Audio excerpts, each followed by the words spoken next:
اور ایک ماں گوارا نہیں کرتی کہ میرا بیٹا بھوکا رہے، وہ سارے کام چھوڑ کے پہلی فرصت میں دودھ دیتی ہے۔ بیٹے کے لیے ماں جن جن مراحل سے گزرتی ہے وہ کسی سے مخفی نہیں۔ بیٹے کی تعلیم کے لیے زیور بیچنا پڑے تو ماں اس سے بھی گریز نہیں کرتی۔ وہ کیا کسی شاعر نے کہا تھا کہ شہر میں آ کر پڑھنے والوں بھول گئے ہو کس کی ماں نے کتنا زیور بیچا ہے۔ بیٹے کے لیے اس کا پیٹ پالنے کے لیے کسی کے گھر کے برتن مانجنے پڑے تو ماں اس سے بھی گریز نہیں کرتی۔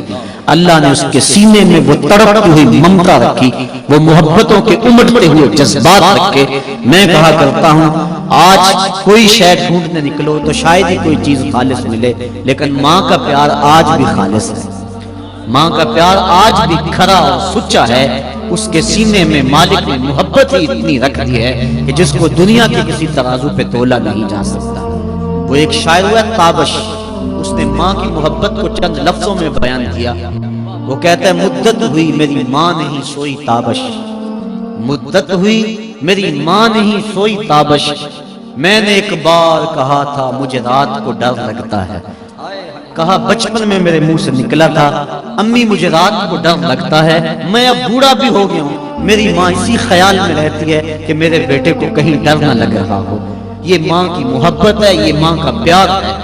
ماں کا نعم البدل کیا، ماں کا تو بدل بھی موجود نہیں ہے۔ علامہ اقبال کی جب والدہ انتقال کر گئی تھی تو ان دنوں کے اندر وہ دیار غیر میں تھے، انہوں نے ایک طویل مرثیہ لکھا جو آج بھی کلیات اقبال کی زینت ہے۔ اس کا عنوان ہے والدہ مرحومہ کی یاد میں۔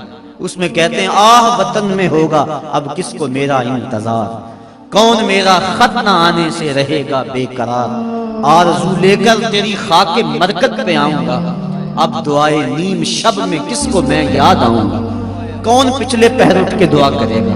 استاد سے بھی تو کہنا پڑتا ہے نا حضور دعاؤں میں یاد رکھنا، شیخ سے بھی عرض کرنا پڑتا ہے اپنی دودھ راتوں میں مجھے نہیں بھولنا، حاجی کو معتمر کو عرض کرنا پڑتا ہے سین حرم میں مسجد نبوی کی بہاروں میں مجھے یاد رکھنا ہے۔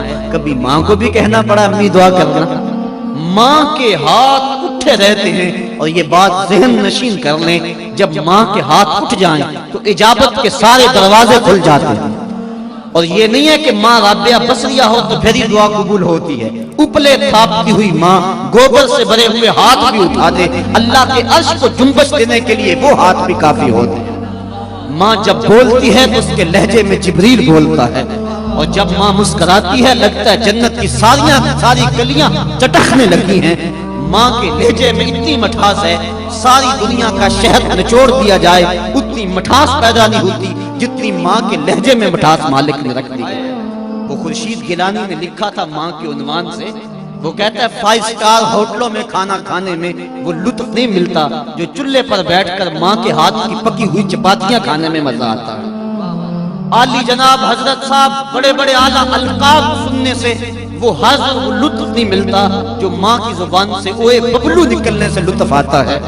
ماں کا سینہ محبتوں کا خزینہ ہے، اور ماں کے سینے کے اندر مالک نے اتنا پیار رکھ دیا ہے کہ جس کا دنیا پر نعم البدل کیا بدل بھی نہیں ہے۔